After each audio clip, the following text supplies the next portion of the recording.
भीगापुर नाम का छोटा सा गांव चारों ओर से पहाड़ियों और जंगलों से घिरा हुआ था। इस गांव में कुछ खास बात थी। हर साल सावन की पहली बारिश के साथ कुछ अजीब घटनाएं होती थीं। लोग कहते थे कि जैसे ही बादल गरजते कोई आत्मा जाग जाती है। गांव वाले इसे मनहूस बरसात कहते थे। गांव के बच्चों को इन बातों में खूब मजा आता था, खासकर गोलू, उसकी छोटी बहन पिंकी और उनका दोस्त बबलू।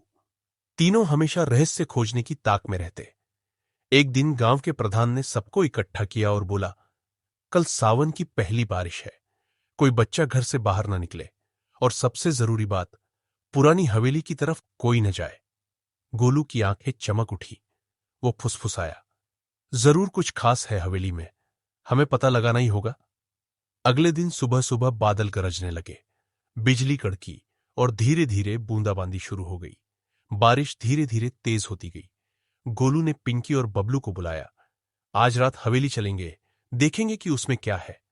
पिंकी बोली, क्या तू पागल हो गया है? बबलू तो डर के मारे थर थर कांपने लगा। भूत ले जाएगा रे। लेकिन गोलू ने दोनों को मनाया। रात को सबके सोने के बाद तीनों चुपचाप रेनकोट और टॉर्च लेकर घर से निकले और हवेली की ओर बढ़ गए। हवेली गांव के बाहर एक ऊंची पहाड़ी पर थी। बरसात में वहां जाना और भी डरावना था।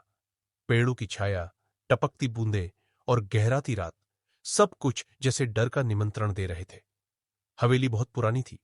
लकड़ी के दरवाजे सड़ चुके थे, खिड़कियां टूटी हुई थीं और छत से पानी टपक रहा था। अंदर घुप अंधेरा था। गोलू ने टॉर्च जलाया। अंदर दीवारों पर पुरानी तस्वीरें थी, एक औरत की जिसकी आंखें जैसे पीछा कर रही हो। पिंकी फुसफुसाई, ये औरत कौन है? अचानक एक खिड़की अपने आप खुल गई। हवा के झोंके से दरवाजा धड़ाम से बंद हो गया। तीनों डर के मारे एक दूसरे से चिपक गए। बबलू बोला, अब तो भगवान ही बचाए।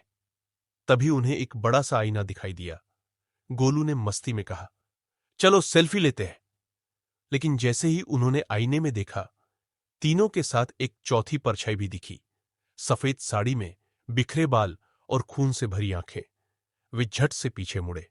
वहां कोई नहीं था। आईने पर अचानक खून से लिखा दिखा, तुमने मुझे जगा दिया है, अब लौटना आसान नहीं।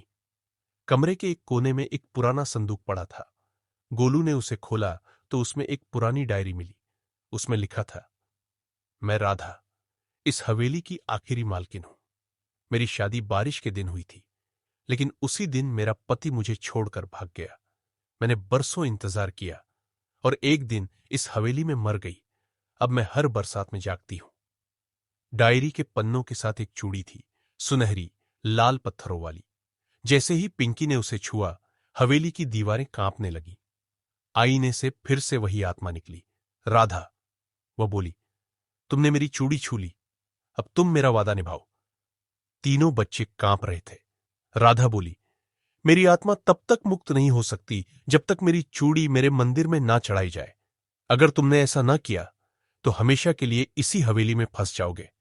गोलू बोला, हम करेंगे, आप हमें जाने दो। हवेली का दरवाजा अपने आप खुल गया। बारिश और तेज हो गई थी। बच्चे हवेली से भागे, लेकिन पीछे पीछे एक डरावनी परछाई दौड़ रही थी। बबलू गिर पड़ा, लेकिन पिंकी ने उसे खींचा। तीनों किसी तरह गांव के पुराने मंदिर तक पहुंचे। गोलू ने वो चूड़ी शिवलिंग पर चढ़ाई और तभी बिजली चमकी, जोर से बादल गरजे और एक तेज चीख हवा में गूंजी। फिर शांति छा गई।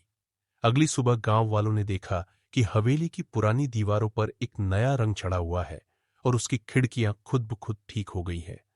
हवेली अब डरावनी नहीं लग रही थी। गोलू, पिंकी और बबलू ने सबको पूरी बात बताई। गांव वालों को यकीन नहीं हुआ, लेकिन प्रधान जी बोले, हमारे बच्चों ने बहुत बड़ा काम किया है। उन्होंने एक आत्मा को मुक्त किया। अब हर साल बरसात का स्वागत किया जाने लगा और हवेली में राधा स्मृति पुस्तकालय बन गया। एक साल बाद बरसात फिर से शुरू हुई। गांव के लोग हवेली में किताबें पढ़ने आए।